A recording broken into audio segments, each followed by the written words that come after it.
Hello everyone, how are you? Well guys, this is day 13 of our Government Job Vocab series. In this video, I'm going to teach you 5 valuable, important, crucial, vital words so that you can crack any of the government exam where English I have chosen all the words that already been asked in different competitive exams like SSC, Banking, IAS, PCS. So many, so many. So watch this video till then, and after watching this video you are going to have the proprietorship of 5 words, isn't it? Wow, it is. So watch this video till then. Right, the first word is uncanny. Uncanny is an adjective होता है. ये क्या मतलब होता है यार? What does it mean?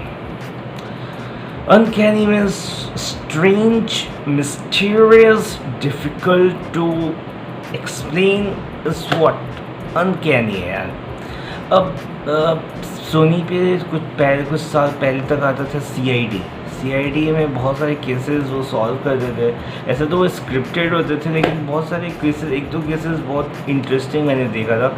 वो last तक पता ही नहीं चल रहा यार कि क्या क्या कौन मर्डर किया यार. लास्ट में बहुत या मर्डर मिस्ट्री होती है, पता ही चलता है. तो दिस इज़ अनकैनी स्टोरी. बहुत डिफ़िकल्ट है टू एक्सप्लेन कर पाना. मिस्टीरियस है, इज़ स्ट्रेंज है, is not straight forward, right.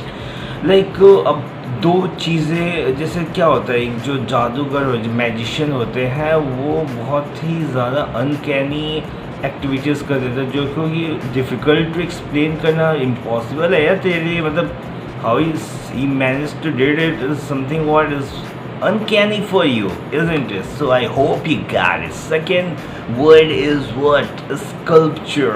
Sculpture is a noun. Sculpture is an easy word to understand. You know what?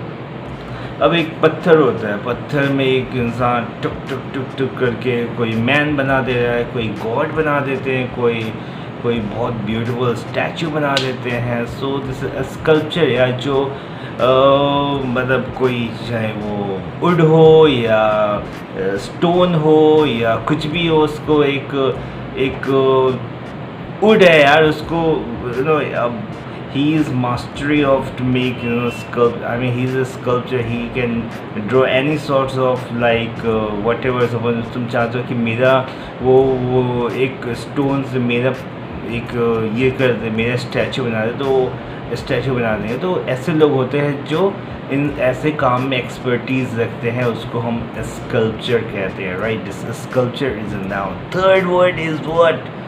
Unrelenting. Unrelenting एक executive होता है. And what does it mean? Australian team, cricket की Australian team तुम कुछ साल पहले तक बहुत अनरिलेंटिंग होती थी. अगर स्कोर बोर्ड पे एक मैंने मैच देखा था, वो उसमें हार्डली ऑस्ट्रेलिया ने 169-70 रन बनाए थे. It was looking as like a one sided match, और वो मैच ऑस्ट्रेलिया जीत गया था. I mean it was like कि वो मतलब हारना नहीं है यार, मैं ही जीतूंगा. I mean no one can defeat me kind. This kind of attitude, if you have this kind of attitude Australian team में उसमें था. उनकी बॉडी लैंग्वेज हर एक बॉल को रिच्वाइज करता है. ऐसा लग रहा था यार किसी तरह हरा दो, किसी तरह हरा दो. और फाइनली वो हराए भी थे इंडिया को यार. इट वाज लाइक इंडिया 150 तक में ही ऑल आउट हो गई थी यार. वो 20 रन से ऐसे ही मतलब जीत चुके थे. So this is what? This is their attitude were is unrelenting था. मतलब हारना नहीं है यार, हार नहीं रहा हूँ मैं. I will fight till my last breath, right? So this kind of attitude you have, so you can say I have unrelenting attitude, right? Fourth word is what? Ambiguity. What does it mean? Ambiguity is a noun.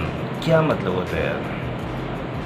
Ambiguity एक ambiguous word से बना हुआ है. Ambiguous क्या होता है? मतलब vague, not clear. I mean you know what, till now what exactly I want to do, I don't know. My life is very ambiguous, or my life is very ambiguity. So ambiguity is what? Vagueness. Vagueness, not clear. It's not, picture is not clear. something is dhundla kind of, is not clear basically it's not lucid नहीं है. Lucid means क्या होता है, transparent means क्या होता है, मतलब transparent का इज अ डिफरेंट मीनिंग हो जाता है. ल्यूसिड मीन्स होता है क्लियर है या क्लीन है. यू कैन ईजली सी कि हम बाइफरकेट कर सकते हो कि हाँ ये सही है ये गलत है, यहाँ पे ये होना चाहिए जो. लेकिन एम्बिग्यूटी मीन्स होता है इट्स नॉट क्लियर, इट्स वेग, is hazy kind of thing. So for that we use the word ambiguous, the quality of being open to more than one interpretation. Inexactness, यही तो मैं कह रहा हूँ यार. Inexactness, exactness means exactly.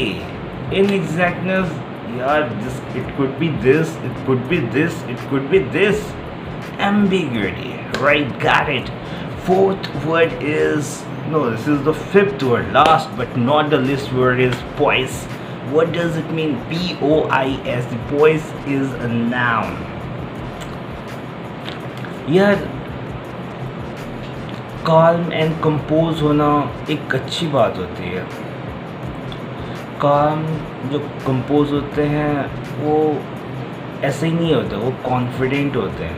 they know कि क्या करना है, फालतू में वो किसी से भी पंगा नहीं लेंगे, मतलब अपने आप को कूल रखना, क्योंकि यार फालतू में बीपी बढ़ाओगे that is going to hamper you. So calm compose हो, तुम्हारी वॉक से लग रहा है कि you are a confident guy. अब एक पर्सन है वो वॉक बहुत कुछ बताता है यार. एक डिसेंट वे में वॉक कर रहे हो, इट मीन्स तुम जब बड़े बड़े स्टेप्स लेते हो, it means you are very ambiguous. Small steps ले रहे हो, you are very relax guy. अब तुम थोड़ा सा स्टम्बलिंग कर रहे हो, it means you are not sure about your life. So this is something what poised person होते हैं जो कॉन्फिडेंटली मूव करते हैं, calm and composed होते हैं. For that we use the word poise, right? So this is me signing off from this video. Have a great day. Take care of yourself. Don't forget to subscribe, share and like my videos. Have a great day.